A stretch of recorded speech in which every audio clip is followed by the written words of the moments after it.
Welcome back, everyone. Today we're going to look at an event that occurred on, what date was it?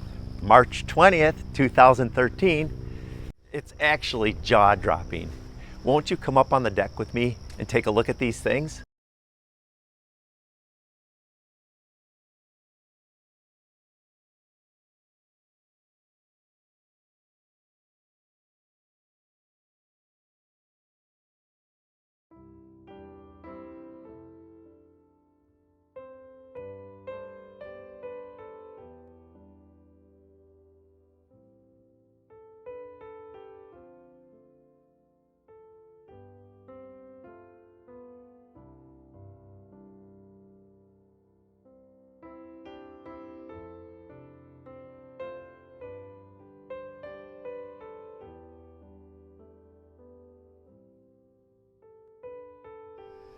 In our recent time together, we looked at Daniel 9:25, which states, "Know therefore and understand that from the going forth of the commandment to restore and to build Jerusalem unto the Messiah the Prince shall be 7 weeks and 62 weeks."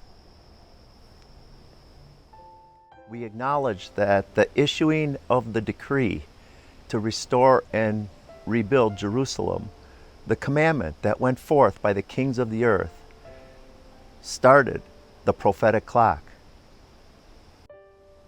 That event occurred on November 29th, 1947. We saw that 69 years later, Barack Obama stood in Berlin, Germany, and he spoke to the 500th year celebration of the Protestant Reformation, fulfilling Daniel 9:25. Now I just want to add here, if you're not so sure that this is the fulfillment, I think that's a very good place to be, actually. I wouldn't take that offensively at all or personally. You should pray about these things and ask the Lord what He thinks. Now I would like to turn your attention to Daniel 9:27 and the subject of today's video, which reads, "And he shall confirm the covenant with many for 1 week."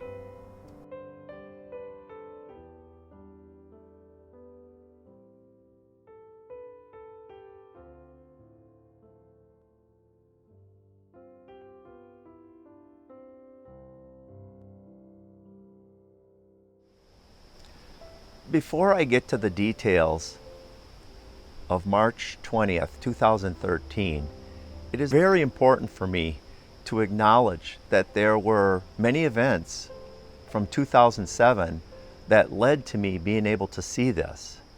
So going way back to 2007, I had my eyes on Barack Obama. One of the most notable things that I saw was that he received the Nobel Peace Prize just 8 or 9 months after becoming president. And I found that very peculiar since he hadn't even done anything. Where did this guy come from? What has he done?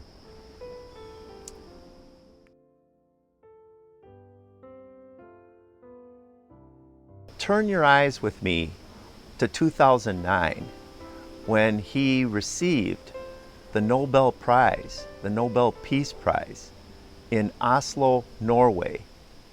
And mysteriously, on that very day, actually that very night, occurred the Oslo Spiral.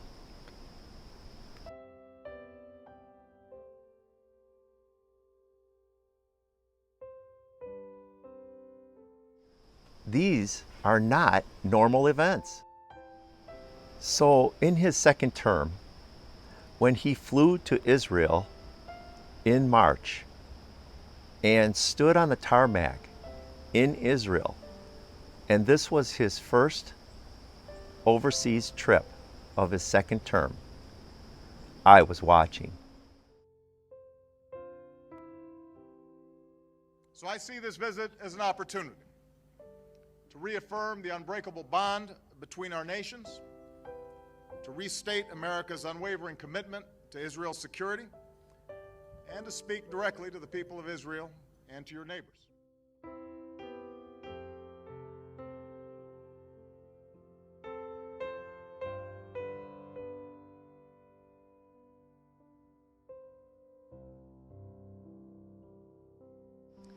And if nothing stood out to me at all about this trip, one thing sure did stand out to me, and that is that he confirmed the covenant. In fact, he ended his speech on the tarmac with, And that is why I'm confident in declaring that our alliance is eternal. It is forever. Lanetzak.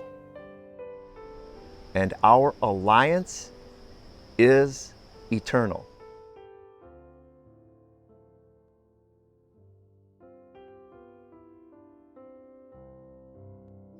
But that threw me. There's something that didn't make sense there, because the scriptures say that he will confirm the covenant for 1 week, or what we could interpret as 1 7-year period. So if he's calling the covenant eternal, and this is a fulfillment, how could it be just for 1 week? So I looked up that word week, and I discovered something astonishing, actually. The word literally means seven. And when I did further research, it means to seven oneself, to swear as if by repeating a declaration 7 times. So I decided to listen to the speech carefully. And so I wrote down each time he firmed up the covenant. And without ever adjusting anything that I did in converting his narrative to an outline, I came up with exactly 7 times that he strengthened the covenant.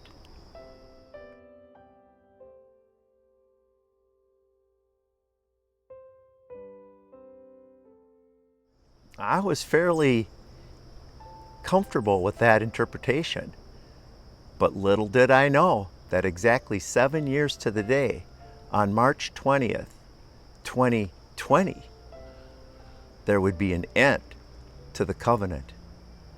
And I can't wait to show you that. But before I do, I have to show you the rest of the verse and how it was fulfilled in the midst of the week.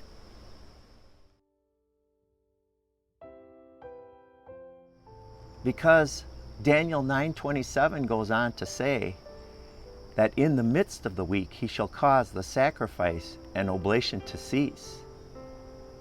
And that is exactly what happened. So when we get together again, I'm going to show you the next event on the timeline and how it was fulfilled. God bless you guys. I'll see you soon.